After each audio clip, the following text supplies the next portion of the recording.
Rivoluzione in casa Tottenham, Mauricio Pochettino non è più l'allenatore degli Spurs. A sorpresa la dirigenza della squadra londinese ha deciso di esonerare dopo 5 anni il tecnico argentino, che paga un avvio di stagione deludente con soli 14 punti in 12 giornate di Premier League. Nemmeno il passaggio del girone di Champions, a portata di mano con 4 punti di vantaggio sulla terza in classifica a 2 giornate dal termine, sono bastati a salvare la panchina di Pochettino, che proprio in Champions la scorsa stagione aveva ottenuto il suo exploit, portando il Tottenham in finale, poi persa col Liverpool. Subito annunciato, il nome del sostituto è José Mourinho, che firma un contratto fino al 2023. Sono emozionato di poter allenare un club con questa tradizione, con dei tifosi tanto calorosi. La qualità della squadra del settore giovanile mi elettrizza. Sono state le prime parole del portoghese. Le parole del disegnatore arbitrale Nicola Rizzoli dopo lo scambio di vedute con Carlo Ancelotti. No, duro no, non lo definisco duro, è stato un intervento convinto, come normalmente un allenatore del suo prestigio, e quindi dal nostro punto di vista gli interventi sono quelli che servono a fare chiarezza, servono a poter migliorare. Ripeto, fortunatamente non è stato solo un monologo, ci sono stati anche confronti, chiarimenti, e quello che ci serve è proprio questo, cioè riuscire a chiarire.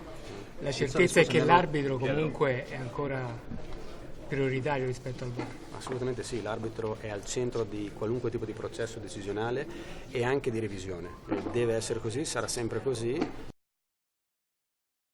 Importante rinnovo in casa Juventus, Leonardo Bonucci prolunga infatti il suo matrimonio in bianconero fino al 2024, ricompensate così le ottime prestazioni fornite da inizio stagione, soprattutto alla luce dell'inatteso KO di Chiellini. È una lunga e intensa storia quella che lega Leonardo Bonucci alla Juventus, una storia che continuerà ancora fino al 2024, questa è la nota apparsa sul sito ufficiale bianconero. Non è stata scelta a caso la data del 19 novembre, se ormai nella mente di tutti i bianconeri questo è il numero indissolubilmente legato a Bonucci, da oggi lo sarà ancora di più. Leonardo è il giocatore che dal 2010-2011 ha giocato più partite in tutte le competizioni, 376, almeno 35 in più di qualunque suo compagno in questi anni. È il giocatore che anche in questa stagione più di chiunque non molla mai, ma proprio mai, 1440 minuti disputati dalla fine di agosto, per dirla in un altro modo, è sempre rimasto in campo. È il volto dei momenti fondamentali, si legge ancora nel comunicato, è l'esultanza per un gol decisivo, è la chiusura in area di rigore, è il salvataggio sulla linea, è il passaggio smarcante da 40 metri. Leonardo è DNA bianconero, da oggi ancora di più.